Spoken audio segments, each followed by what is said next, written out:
Եմենի հուսիտները պատրաստակամություն են հայտնել կանգնել Իրանի ժողովրդի և իրանական զինված ուժերի թիկունքին։ Իրանի Սպահան քաղաքի հրթիռակոծության ժամանակ Սիմոնյան ազգանունով հայ քաղաքացի է զոհվել։ Իրանի նախագահը նախազգուշացրել է տարածաշրջանի երկրներին։ Արարատ Միրզոյանը հեռախոսազրույց է ունեցել Իրանի արտգործնախարարի հետ։ Նարեկ Կարապետյանը հայտարարել է ընտրություններին այլ ուժերի հետ դաշինքով մասնակցելու մասին։ Զբոսաշրջությանը վերաբերող պանելային քննարկում համաեվրոպական Executive MBA ծրագրի շրջանակում։ Հանցագործության դրդապատճառները բազմաշերտ են, դրանք ըստ մասնագետների գնահատման։ Բաքուն և Սումգայիթը հեղեղվել են, ավելի քան 40 մարդ տաշանվել է։ Երևանում թմրանյութի արտադրամաս է հայտնաբերվել։ Ազատության պողոտայում գտնվող կանանց մշակույթի տանը գույք այրելու մեջ կասկածվող 3 անձ է հայտնաբերվել և ներկայացվել նախաքննական մարմին։ Արագածում տեղացած ձյան բարձրությունը հատել է 3 մետրի սահմանագիծը։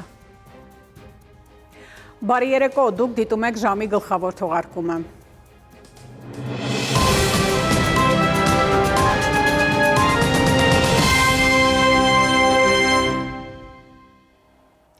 Միացյալ Նահանգների և Իսրայելի հարձակումներն Իրանի դեմ շարունակվում են, Թեհրանը իր հերթին է շարունակում թիրախավորել Իսրայելն ու Մերձավոր Արևելքի երկրներում տեղակայված ԱՄՆ ռազմաբազաները։ Իրավիճակը տարածաշրջանում գնալով շիկանում է, պատերազմն օրեստորեն ընդլայնում է ընդգրկման շառավիղը, Եմենի հուսիտներն էլ պատրաստակամություն են հայտնել կանգնել Իրանի ժողովրդի և իրանական զինված ուժերի թիկունքին։ Իրանի ժողովրդի և իրանական զինված ուժերի թիկունքին կանգնելու պատրաստակամություն են հայտնել Եմենի հուսիտները։ Ավելին, նրանք սպառնացել են ամերիկա-իսրայելական կոալիցիոն դաշինքին բալիստիկ հրթիռային հարվածներ հասցրել Իսրայելի վրա։ Եմենի ուժերը պատրաստ են անմիջական ռազմական միջամտության, եթե Միացյալ Նահանգները և Իսրայելը ընդլայնեն իրենց դաշինքը Իրանի և նրա դաշնակիցների դեմ։ Այո, կարող են օրը 1-2 հրթիռ օրինակ փորձեն կրակեն, բայց համեմատած այն քանակների ու ծավալների հետ, որոնք մենք արդեն ունենք, դա այդքան մեծ չի։ Հուսիները թիրախավորել են Հորդանան գետի արևմտյան ափի հարավում գտնվող իսրայելական ռազմական օբյեկտները։ Ըստ փորձագետների, Եմենի հուսիների ներգրավվածությունը Մերձավոր Արևելքի պատերազմին իրավիճակը կարող է սրել Կարմիր ծովում ընդհուպ մինչև Բաբ էլ-Մանդեբի նեղուցի փակմանը։ Սա Հորմուզի նեղուցից հետո համաշխարհային նավթի արտահանման կարևոր կետերից է։ Այնտեղ քանի որ ծավալը այդ գործողությունների այդքան մեծ չի կարա լինի, ինչքան Իրանի դեպքում, այնտեղ մի անգամ իրենք արդեն նմանատիպ գործողություններ անում էին ու ինչ որ ստացվեց կոալիցիայով այդ նեղուցի հարցերը լուծել։ Հիմա սա կարող է տիպի ինչ որ ռեսուրսներ նաև այդ ուղղությամբ պատկացնել, որը Իրանին բնականաբար ինչ որ չափով կարող օգնի։ Իսրայելն ու ԱՄՆ-ն Իրանի դեմ պատերազմի ընթացքում արդեն 3-րդ անգամն է հարված են հասցնում Իրանի Բուշեր ատոմակայանին։ Իրանի ատոմային էներգիայի կազմակերպությունը հայտնում է, որ տուժածներ եւ ավերածություններ չկան։ ՄԱԳԱՏԷ-ի գլխավոր տնօրեն Ռաֆայել Գրոսին զինվորականներին հորդորել է զսպվածություն դրսևորել միջուկային վթարի վտանգից խուսափելու համար։ Իսրայելի պարագայում բավականին խորը գետնի տակ պահեստներն են գտնվում։ Չեմ կարծում, որ Իրանը այսօր ունի այն ձևի հրթիռներ, որոնք այդքան խորը գետնի տակ թիրախ կարող են ոչնչացնել։ Իրանը Քադր 380 թևավոր հրթիռներով հարվածել է Դուբայի Ալ-Շուգ նավահանգստում ԱՄՆ 6 ռազմածովային նավերի, որոնք պատասխանատու են դեսանտային գործողությունների և սարքավորումների ու պաշարների տեղափոխման համար։ Իրանական մեհերը հայտնում է, որ ռազմանավերից 3-ը խորտակվել են, մյուսները հրդեհվել, ամերիկացի զինվորներ են զոհվել։ ԱՄՆ ռազմաօդային ուժերի C-17A Globemaster 3 ռազմավարական բեռնատար օդանավը Քուվեյթի Ալի Ալ-Սալեմ ավիաբազայից դեպի Հորդանանի թագավոր Ֆեյսալ բազա թռչելիս օդ բարձրանալուց անմիջապես հետո տագնապի ազդանշան է տվել։ Ռուսական լրատվամիջոցները հայտնում են, որ ԱՄՆ ռազմաօդային ուժերին պատկանող տրանսպորտային ինքնաթիռը հարկադիր վայրէջք է կատարել Թուրքիայում։ Իրանը հրթիռային հարված է հասցրել Իսրայելի տեխնոլոգիական Տեխնիոն համալսարանի շենքին։ Մինչև այդ ԱՄՆ-ն և Իսրայելը հարձակվել էին Թեհրանում գտնվող Իրանի գիտության և տեխնոլոգիաների համալսարանի վրա։ Իսրայելական Ցախալը հարվածել էր նաև Իրանի արևմուտքում գտնվող Բորուջերդ քաղաքի բնակելի թաղամասերին։ Կան զոհեր և վիրավորներ։ Իրանի հանդեպ թշնամական երկրների համար շարունակում է փակ մնալ Հորմուզի նեղուցը։ Թրամփն էլ շարունակում է մեսիջներ ուղարկել, որ Իրանը բացի այն։ of Trump, Hormuz. Նրանք պետք է բացեն Թրամփի նեղուցը, այսինքն Հորմուզի նեղուցը։ Կեղծ լուրերը կասեն, որ ես դա պատահաբար եմ ասել։ Ինձ հետ պատահական բաներ չեն լինում։ Ըստ ռազմական փորձագետների առաջիկա օրերին պատերազմը նոր փուլ կմտնի Մերձավոր Արևելքում։ Եվ ըստ վերլուծաբանների, Մերձավոր Արևելքում լարված պատերազմական իրավիճակը հնարավոր է կամ դեէսկալացիայի, կամ ել ավելի մեծ էսկալացիայի ճանապարհով ընթանա։ Եվ հնարավոր է ցամաքային սահմանափակ գործողություններ տեղի ունենան իրանական կղզիներում, Հորմուզում, ինչն էլ ավելի կերկարացնի պատերազմը Մերձավոր Արևելքում։ Նաիրի Մունադյան, ժամը լրատվական։ Մեծիտան Կիլիկիո կաթողիկոսությունից հայտնում են, որ Իրանի Սպահան քաղաքի հրթիռակոծության ժամանակ Սիմոնյան ազգանունով հայ քաղաքացի է զոհվել, նշվում է նաև, որ Արամ առաջին կաթողիկոսը մշտապես կապի մեջ է պատերազմական իրավիճակում գտնվող երկրների թեմերի պատասխանատուների հետ։ Թեհրանի թեմից Մեծիտան Կիլիկիո կաթողիկոսին տեղեկացրել են, որ վերջին օրերին Թեհրան ու Սպահանը ենթարկվում են սաստիկ հրթիռակոծության։ Հայաստանի արտգործնախարարությունից հայտնել են, որ Իրանում զոհված հայը նոր ջուղայի բնակիչ Հովանես Սիմոնյանն է, Հայաստանի քաղաքացիություն չի ունեցել։ Դուբայում Ուկրաինայի հակադրոնային պաշտպանության համակարգերի պահեստ է խոցվել, այս մասին հայտնում է Իսլամական հեղափոխության պահապանների կորպուսը, նշվում է, որ ԱԹՍ-ների դեմ պայքարի միջոցների պահեստը նախատեսված էր ԱՄՆ բանակին ցուցաբերվելիք օժանդակության համար։ Քուվեյթի միջազգային օդանավակայանը ենթարկվել է անօդաչու թռչող սարքերի շարունակական հարձակմանը, վերջիններս զգալի վնաս են հասցրել օդանավակայանի ռադարային համակարգին։ Երկրի քաղաքացիական ավիացիայի ներկայացուցիչը հայտարարել է, որ հարձակումներն իրականացվել են Իրանի դրածոների և Թեհրանի աջակցությունը վայելող զինված խմբավորումների կողմից։ Ատոմային էներգիայի միջազգային գործակալությունը պատրաստվում է ավելի հստակ խոսել Իրանի ատոմային օբյեկտների վրա հարձակումների հետևանքով առաջացող սպառնալիքների մասին։ Այս մասին հայտնել է Մարիա Զախարովան, նա նշել է, որ Իրանի ատոմային օբյեկտների վրա հարձակումները կարող են հանգեցնել լայնածավալ ռադիոակտիվ աղտոտման։ Հուսով ենք անմիջապես տեղում Իրանի իշխանությունների օբյեկտիվ տեղեկությունները ստանալով ՄԱԳԱՏԷ-ի գլխավոր տնօրենը կկարողանա ագրեսորներին անհապաղ եւ հստակ փոխանցել մի պարզ միտք։ Ժամանակն է, որ կանգ առնեք։ Դուք արդեն հատել եք սահմանը, բայց հնարավորություն ունեք խուսափելու ավելի մեծ չարագործություններից, որպեսզի անմեղ զոհերի թիվը չբազմապատկվի եւ ողբերգությունը չվերածվի համաշխարհային աղետի։ Իրանի Իսլամական Հանրապետության նախագահ Մասուդ Փեզեշքյանը կոչ է արել Մերձավոր Արևելքի երկրներին սեփական անվտանգության նկատառումներից ելնելով թույլ չտալ իրենց տարածքներից Իրանի վրա հարձակումները։ Այս մասին այսօր նա գրել է X-ում։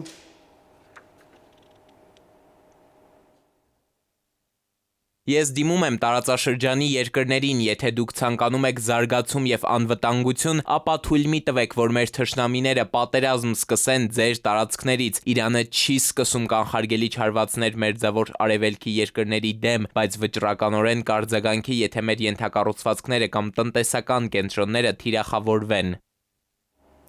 Արտգործնախարար Արարատ Միրզոյանը այսօր հեռախոսազրույց է ունեցել Իրանի արտաքին քաղաքական գերատեսչության ղեկավար Աբբաս Արաղչիի հետ։ Նախարարները անդրադարձել են հումանիտար բնույթի եւ բազմակողմ հարթակներում արկա մի շարք հարցերի։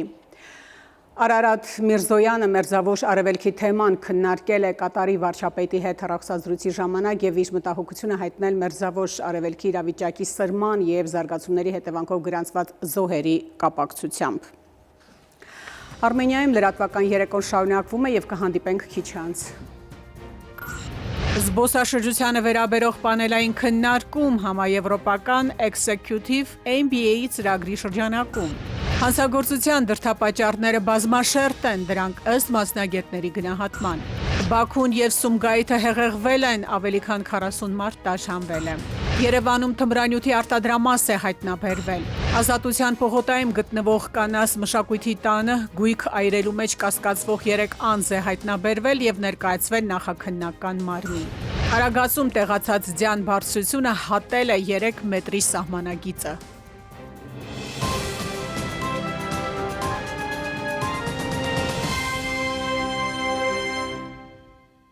Շարունակում ենք թողարկումը։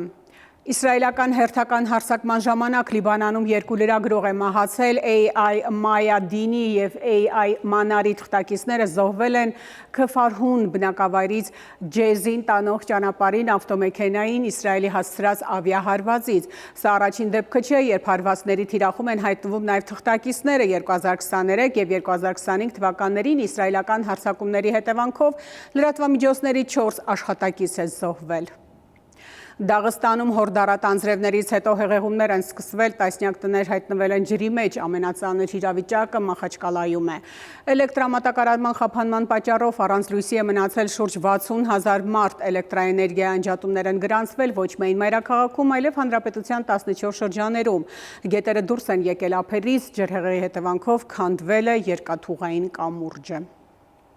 Ադրբեջանի արտակարգ իրավիճակների նախարարության ուժերը շարունակում են անվտանգության ապահովման աշխատանքները հեղեղված տարածքներում, հաղորդվում է, որ ձեռնարկված միջոցառումների արդյունքում Բաքու և Սումգայիթ քաղաքներում, ինչպես նաև Աբշերոնի շրջանի տարածքում անվտանգ գոտիներ են տարհանվել 42 մարդ, այդ թվում 8 երեխա։ Այն ուժերը ձեռնարկում են անվտանգության ապահովման ուղղված աշխատանքներ։ Նորաստեղծ ուժի Ուժեղ Հայաստանի ներկայացուցիչ Նարեկ Կարապետյանն է հայտարարել ընտրություններին Ուժեղ Հայաստան Սամվել Կարապետյանի հետ դաշինքով մասնակցելու մտադրության մասին։ Մենք կստեղծենք դաշինք Ուժեղ Հայաստան Սամվել Կարապետյանի հետ։ Միասին մենք կկարողանանք արդարացնել մեր ժողովրդի սպասելիքները եւ լուծել մեր ազգի առջև ծառացած խնդիրները, որպեսզի հետո 10 տարի հետո, 20 տարի հետո հետ նայենք եւ իմանանք, որ ճիշտ որոշում են կայացրել պառակտմանը վերջ տալով։ Քրեական ոստիկանները Երևանում թմրանյութի արտադրամաս են հայտնաբերել, իրավապահները խուզարկություն են կատարել քանաքեռում ապրող 55-ամյա տղամարդու բնակության վայրում։ Վերջինիս տանը հայտնաբերվել են թմրամիջոցներ, իսկ տան հետնամասում գտնվող շինությունում եղել է ջերմոց կահավորված բույսերի աճեցման համար նախատեսված օդափոխության և լուսավորության համակարգով։ Մարդկանց հանցավոր վարքի հիմքում ընկած են բազմաթիվ դրդապատճառներ, շոգեբանության մեջ շարժառիթը բնորոշվում է որպես պահանջմունքի առարկա և հստակեցում։ Պահանջմունքներն են պայմանավորում դրդապատճառների ուղղվածությունը, հաճախ հանցագործության հիմքում կարող է ընկած լինել որոշ դեպքերում չգիտակցված վախը և հետևապես պաշտպանության չգիտակցված դրդապատճառը։ Հոգեբանները կարծում են, որ երբեմն առհաստարակ վտանգ չի լինում, այս դեպքերում վախն է դրդում ագրեսիվ գործողությունների։ Հանցագործության դրդապատճառները որպես կանոն լինում են բազմաշերտ։ Մասնագետների գնահատմամբ մարդու վարքագիծը չի ձևավորվում միայն մեկ գործոնի ազդեցությամբ։ Այն կարող է լինել երկարատև գործընթացի արդյունք, երբ կուտակված լարվածությունը ու չլուծված խնդիրներն են ժամանակի ընթացքում հանգեցնում ծայրահեղ քայլերի։ Մարդու որոշումների վրա ազդեցություն ունեցող գործոններից մասնագետները առանձնացնում են սթրեսը, սոցիալական ճնշումները, տնտեսական դժվարությունները եւ միջավայրի ազդեցությունը։ Կախված նրանից, թե այդ գործոնները ինչպես են համակցվում եւ ինչպես է անձը իր վրա զդող տարբեր գործոններ արտացոլում, դրանով պայմանավորված են մենք կարող ենք ունենալ վարքի տարբեր դրսևորումներ, փորձն է իր որոշակի կոնկրետ իրավիճակն է պահին, այլ նաև թե ինչպես է ինքը գործոններին արձագանք տալիս։ Միանշանակ չեն կարող ասել, որ դա միայն ներքինն է, եւ միանշանակ չեն կարող ասել, որ դա արտաքինն է, այսինքն դա երկուսի համադրությունն է։ Մասնագետները ահազանգում են սոցիալական ցանցերը դառնալով առօրյայի անբաժանելի մաս, կարող են բացասական ազդեցություն ունենալ հասարակության վրա, քանի որ համացանցում ձևավորվում է ոչ միայն տեղեկատվական դաշտը, այլև մարդկանց վարքագիծը։ Ասում են, որ հանցագործությունները ճակերտավոր կարող են ունենալ վարակման էֆեկտ։ Դա ոչ թե գիտակցական մակարդակ է, այլ ենթագիտակցական մակարդակով ինքը այդ վարքի ձևերը վերցնում է եւ ավտոմատ իր գործողությունների վրա վերցնելով արդեն սկսում է ինքը նույնպես նման դրսևորումներ ունենալ։ Ցավոք սրտի այդ մեխանիզմը նույնպես կա։ Մասնագետների գնահատմամբ տարբեր իրավիճակներից կախված հուզական ազդակների արդյունքում հանցագործություն կատարած անձը սեփական գործողությունների վերլուծությունից հետո զղջում է կատարած արարքի համար ու անում անհրաժեշտ հետևություններ։ Խնդիրների վերացման հարցում մասնագետները կարևորում են վերահսկողական մեխանիզմների կիրառման անհրաժեշտությունը։ Պատժելիությունը իհարկե անտեսանելի դաշտ է, որովհետև չի հանրայնացվում այն, թե ինչ է լինելու մարդու հետ, եթե նա այսպիսի հանցանք գործի, դեպի, սա չկա ոչ դպրոցական, ոչ բուհական կրթության մակարդակում։ Սենսացիոն հաղորդագրությունների առավել լայն տարածումը պայմանավորված է նրանով, որ մարդիկ նախընտրում են տեսնել, լսել եւ իմանալ այն ամենը, որոնք սովորական պայմաններում տեղի չեն ունենում, նկատում են մասնագետները։ Այդպիսի տեղեկությունների տարածումն էլ նրանց դիտարկմամբ հանգեցնում են ոչ նորմալ վարքային դրսևորումների, շեշտելով, որ նման վարքագծերը ավելի բացասաբար են անդրադառնում անչափահասների վրա, խնդրի լուծման համար մասնագետները առաջարկում են նրանց զբաղվածության համար մեխանիզմներ մշակել։ Երիտասարդների, ուսանողների,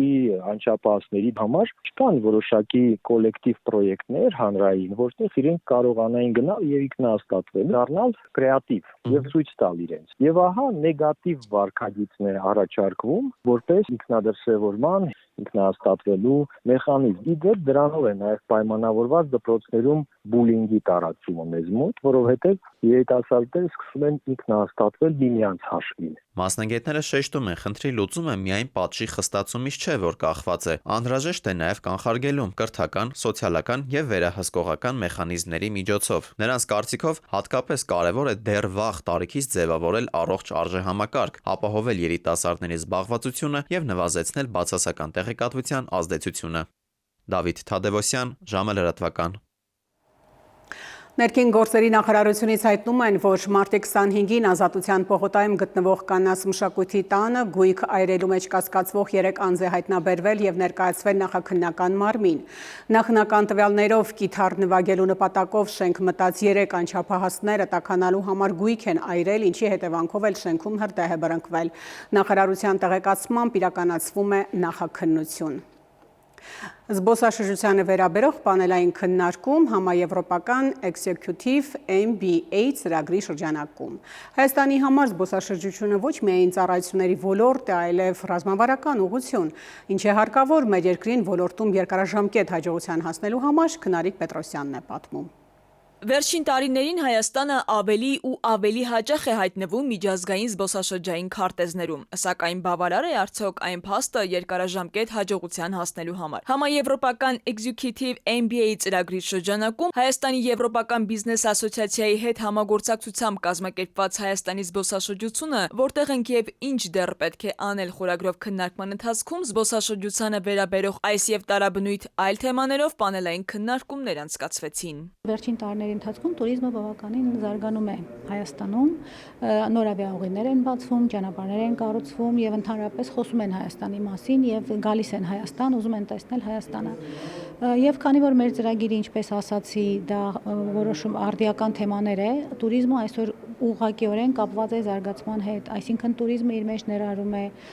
եւ աշխատատեղեր, туриզմը իր մեջ ներառում է դա կրթություն, մասնագետների վերապատրաստում, պատրաստում, туриզմը իր մեջ ներառում է հյուրանոցային ցանց։ Այս ծրագիրը վերջին տասնամյակում դարձել է Հայաստանի առաջատար բիզնես կրթական նախաձեռնություններից մեկը։ Այն մեկնարկել է 2016 թվականին որպես Sheffield-ի համալսարանի Executive MBA, իսկ 2021-ից արդեն վերածվել է երկակի աստիճանի հեղինակավոր կրթական ծրագրի։ Այս քննարկման նպատակն է մեկ սեղանի շուրջ համախմբել ոլորտի բոլոր դերակատարներին, հասկանալու թե որտեղ է այսօր գտնվում Հայաստանի զբոսաշրջությունը եւ ինչ քայլեր են անհրաժեշտ այն հաջորդ մակարդակի հասցնելու համար։ Մեր համաեվրոպական Executive MBA ծրագիրը միշտ ձգտել է ոչ միայն կրթել առաջնորդներ, այլ նաեւ ստեղծել հարթակներ, որտեղ ձևավորվում են ռազմավարական գաղափարներ եւ գործնական լուծումներ։ Զբոսաշրջությունը հենց այն ոլորտներից է, որտեղ այս երկխոսությունը կարող է իրական ազդեցություն ունենալ։ Այսօր այն հնարավորություն է տալիս ապրելով եւ աշխատելով Երևանում միջազգային մակարդակի կրթություն եւ MBA դիպլոմներ ստանալ բրիտանական Յորքի եւ ֆրանսիական Ստրասբուրգի համալսարաններից։ Մինչ օրս ծրագիրն ավարտել է շուրջ 450 մասնագետ։ Ծրագրի շրջանակում կազմակերպվող ամենամյա պանելային քննարկումները դառնում են ավանդական, դառնալով կարևոր հարթակ ոլորտի առաջնորդների, գիտնականների եւ բիզնես ներկայացուցիչների միջև գաղափարների փոխանակման համար։ 2 տարի է, որ եվրոպական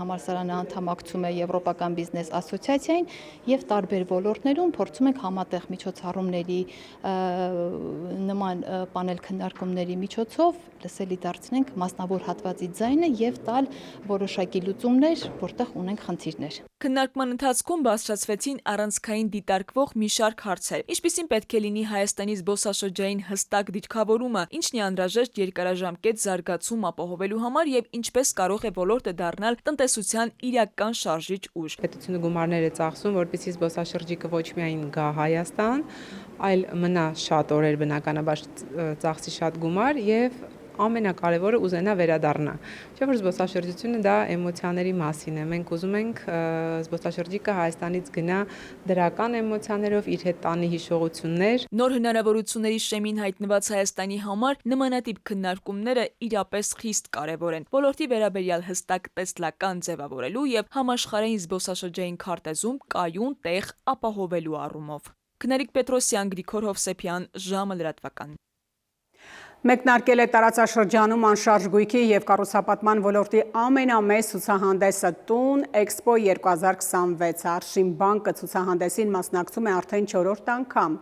Բանկը հատուկ հիպոթեքային առաջարկ է մշակել այս ցուցահանդեսի համար։ Իդեպ հիպոթեքային վարկի տարեկան տոկոսադրույքը Արշին բանկում ամենամրցունակներից է շուկայում։ Տուն Էքսպո 2026 ցուցահանդեսը կրկին համախմբել է անշարժ գույքի շուկայի հիմնական դերակատարներին, դառնալով հարթակ, որտեղ ներկայացվում են ոչ միայն բնակարաններ, այլև դրանց ձեռքբերման մրցունակ ֆինանսական լուծումներ։ Արշին բանկը ցուցահանդեսին մասնակցում է արդեն 4-րդ անգամ։ Այս տարի ներկայանալով հատուկ հիպոթեքային առաջարկով, որն առանձնանում է մրցունակ պայմաններով եւ ամբողջական մոտեցմամբ։ Բանկը շարունակում է պահպանել առաջատար դիրք, համագործակցելով կառուցապատողների լայն շրջանակի հետ։ Մեր նպատակն է մեր հաճախորդներին առաջարկել ոչ միայն մրցունակ պայմաններ, այլ նաև վստահելի եւ հարմարավետ ճանապարհ ընտրությունից մինչև գործարքի ավարտ։ Արշին բանկի հատուկ հիպոթեքային առաջարկը մշակվել է Տուն Էքսպո 2026 ցուցահանդեսի համար, սակայն գործելու է մինչև ապրիլի 27-ը։ Այդ ժամանակահատվածում հիպոթեքային վարկ ձևակերպելու դեպքում հաճախորդները կստանան Արշին բանկի պրեմիում դասի վարկային քարտ մինչև 2 միլիոն դրամ նախահաստատված վարկային գծով եւ 2% քեշբեքով ցանկացած անկանխիկ գործարքի համար։ Արշին բանկի հատուկ առաջարկը ձևավորվել է իրական արժեք ստեղծելու համար։ Մեր նպատակն է մեր հաճախորդների բնակելի տուն կամ բնակարան ձեռք բերելու հույսերը եւ նրանց կարիքները իրականություն դարձնել նրանց համար ամենահարմար եւ մատչելի ճանապարհով, առաջարկելով շուկայում առկա լավագույն պայմանները։ Հիպոթեքային վարկի տարեկան տոկոսադրույքը Արշին բանկում ամենամրցունակներից է շուկայում, սկսած 11.7%-ից, փաստացին սկսած 12.3%։ Էքսպոյի ժամանակ Արշին բանկի տաղավար այցելած հաճախորդները տեղում կստանան օնլայն վարկավորման սահմանաչափի նախնական հաստատում։ Մասնակցելով Տուն Էքսպոյին Արշին բանկը վերահաստատում է իր դիրքը որպես վստահելի եւ առաջատար ֆինանսական գործընկեր, առաջարկելով շուկայում մրցունակ եւ հաճախորդակենտրոն լուծումներ բնակարան ձեռք բերելու համար։ Նաիրի Մուրադյան, ժամը լրատվական։ 1000-ից ավելի հաջողված նախագիծ AMS ընկերություն անվտանգային համակարգերի հուսալի երաշխավորն է։ Շուկայում արդեն 17 տարի առաջատարի դիրք զբաղեցնող ընկերությունը Meridian Expo կենտրոնում մինչև մարտի 29-ը մասնակցելու է տարվա խոշորագույն Տուն Էքսպո ցուցահանդեսին։ Տունը, խանութը, բազմաբնակարան համալիրն ու ձեռնարկությունն անվտանգ կլինեն, AMS ընկերությունը համակարգը կներդնի, կկարգավորի, կիրականացնի նաև տեխնիկական սպասարկում, տրամադրելով 1 տարվա որակի երաշխիք։ Շուկայում արդեն շուրջ 17 տարի առաջատար դիրքերում են, այս ընթացքում իրականացրել են ավելի քան 1000 հաջողված նախագիծ։ AMS ընկերությունը սպառողին առաջարկում է անվտանգության եւ ավտոմատացման ժամանակակից լուծումներ, տեսահսկման, հակահրդեհային, մուտքի ելքի վերահսկման համակարգեր, ինչպես նաև LED էկրաններ եւ ցանցային լուծումներ։ Մեր առաջարկած համակարգերը հուսալի են, որակյալ եւ հարմար թե տան, թե բիզնեսի օգտագործման համար։ AMS-ը առանձնանում է իր փորձով, պրոֆեսիոնալ թիմով եւ համալիր մոտեցումներով։ Մենք առաջարկում ենք ոչ միայն սարքավորումներ, այլ ամբողջական լուծում, սկսված նախագծումից, տեղադրում եւ սպասարկում։ Ընկերության սարքավորումները հագեցած են արհեստական բանականության համակարգերով, ալգորիթմները հնարավորություն են ընձեռում տարբերակել մարդկանց եւ մեքենաները,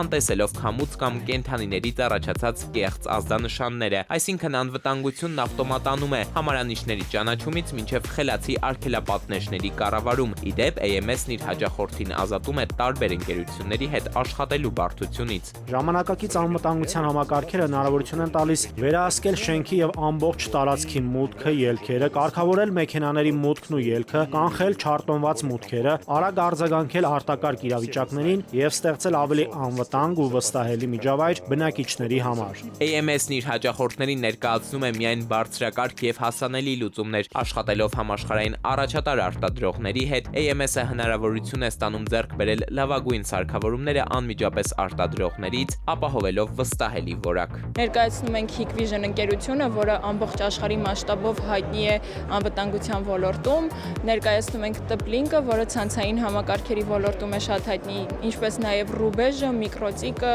Fortinet-ը։ AMS ընկերությունը մինչև մարտի 29-ը Meridian Expo կենտրոնում կմասնակցի տարվա խոշորագույն տուն Expo ցուցահանդեսին։ Տաղավարի այցելուների համար այստեղ հատուկ առաջարկներ եւ զեղչեր կան։ Էդուարդ Պողոսյան, Վահրամ Ավոյան, ժամը լրատվական։ Եվ վերջի լուրը Արագածում տեղացած ձյան բարձրությունը հատել է 3 մետրի սահմանագիծը։ Հիդրոօդոյթաբանության եւ մոնիթորինգի կենտրոնի Արագած բարձրլեռնային օդոյթաբանական կայանում այսօրվա դրությամբ ձյան ծածկույթի բարձրությունը հասել է 324 սանտիմետրի։ Արմենիայի ուղիղ եթերում լրահոսը սպառված է, շնորհակալություն ուշադրության համար, ցտեսություն։